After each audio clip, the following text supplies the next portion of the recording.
irin jahilci da dakikancin da su Baffa Hotoro suka fito suna yi, wannan ba a sa shi a babin nasiha, ana sa shi a babi ne na hasada. Duk da maganar da ya ce duk duniya ba wanda ya sai hana shi koyar da wannan koyar da wannan littafi, ko ya sa shi ya janye wannan littafi, magana ne saboda ya maida ma waɗansu waɗanda yake ganin suna hasada da shi martani. Saboda shi nasiha yana da siga, cin mutunci ba nasiha bane. A'udhu billahi minash shaitanir rajim. Bismillah. Jama'a assalamu alaikum. Wato wannan bidiyon tsokaci ne da kuma shawara akan takaddaman da ya barke sanadiyan saka littafin Al-Musannaf da Dr. Jamilu Dutsen Tanshi yayi zai karantar. Da farko dai zan so mu jawo hankalin mutanen da suke ba Dr. Jamilu shawara akan wannan littafin da ya saka da su ji tsoron Allah.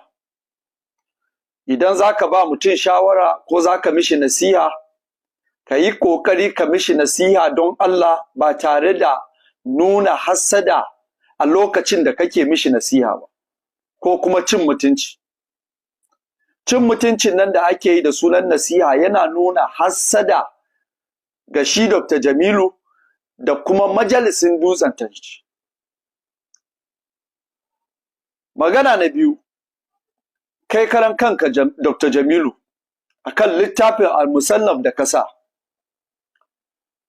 A bisa bincike na tsakani da Allah, wannan littafi da kasa ya fi karfinka, kuma baka da ilimin da zaka koyar da abin da yake cikin Al-Musannaf. Saboda littafi ne wanda aka bar shi saboda bijimin malamai. Hadisi ne da ya fi kowane hadisi girma a duniya, kuma yana cike da ingantattun hadisai da kuma da'ifan hadisai waɗanda ba a tantance su ba suna ciki. Wannan littafi ba na gama garin malamai ba ne, littafi ne da sai ka kai bijimin malami na hadisi da Ƙur'ani, kuma kana da fiƙihu kafin ka yi gigin taɓa littafin Al-Musannaf. Saboda sai kana da fiƙihun da za ka warware waɗansu shubuha a cikin shi. Dr. Jamilu baka da wannan ilimin. A Najeriya, wannan littafin in malami zai sa a Najeriya ya ce zai koyar, to zai sa ne ya koyar da ire-irenku Dr. Jamilu. Ire-irenku za ku zauna a gaban malami, ya ɗan gutsuro waɗansu abubuwa daga cikin Al-Musannaf ya koyar da ku. Amma ba littafi ba ne da za a ɗauko a sa saboda gama garin mutane a social media, ba abin da za su fahimta, shine gaskiyar magana. A Najeriya mutanen malaman da za su yi gigin taɓa Al-Musannaf ɗaiɗaiku ne, irin su marigayi Dr. Ahmed Biyuke, irin su Dr. Sharif Saleh, irin su Sani Rijiyar Lemo a yanzu. Ɗaiɗaiku ne, kuma in suka sa wannan littafin ire-irenku ɗaliban ilimi wanda kuka mai da kanku malamai, ku za a koyar. Saboda haka ka ji tsoron Allah, ba za ka iya bambance aya da tsakuwa da yake cikin Al-Musannaf ba. Ga littafi ne wanda an riga an gama aiki, an gama komai. Bukhari da Muslim, duk wani malami da ba shubuha yake so ya kawo a addini ba, to ya in dai malamin hadisi ne ya takaita kanshi a Bukhari da Muslim ya isa. Duk abin da kake so ka koyar da al'umma na ilimin hadisi yana nan, ya ishe ka, kuma ingantattun hadisai ne a wannan littafi. Al-Musannaf kun ma bar mutane a duhu malamai.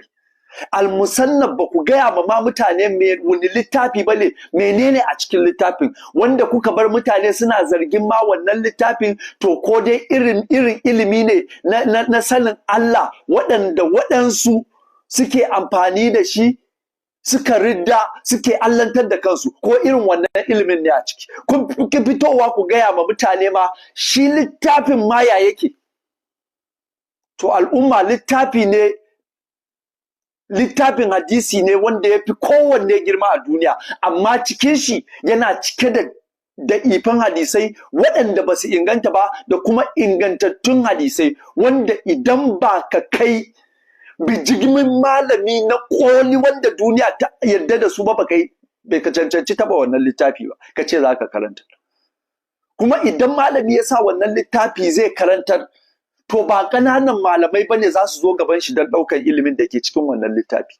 Kuma sai kana da fikihu sosai za ka taɓa wannan littafin saboda akwai abubuwa na shubuha da iliminka na gogewa a sanin hadisai da kuma ƙur'ani za ka iya warware waɗansu abubuwa da suke ciki.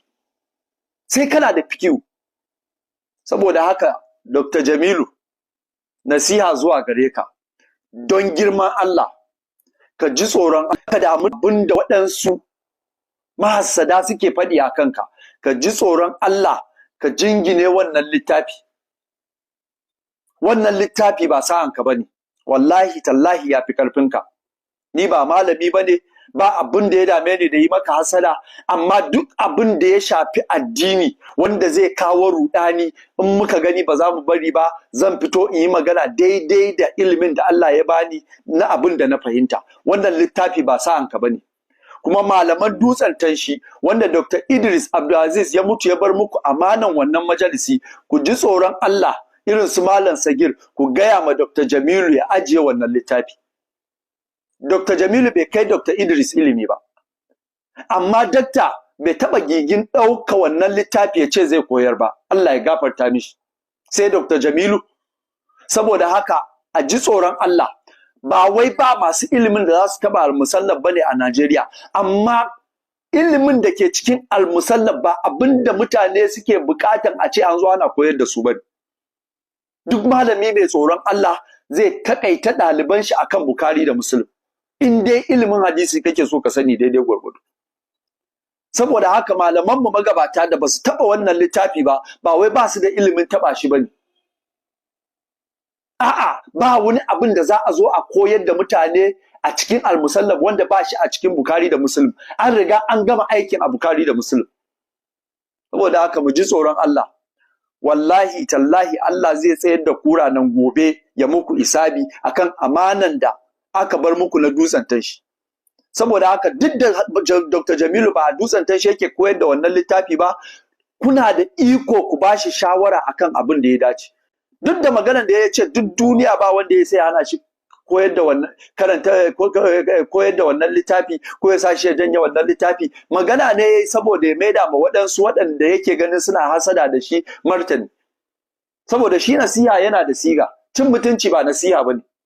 Irin jahilci da dakikancin da su Baffa Hotoro suka fito suna yi, wannan ba a sa shi a babin nasiha, ana sa shi a babi ne na hasada.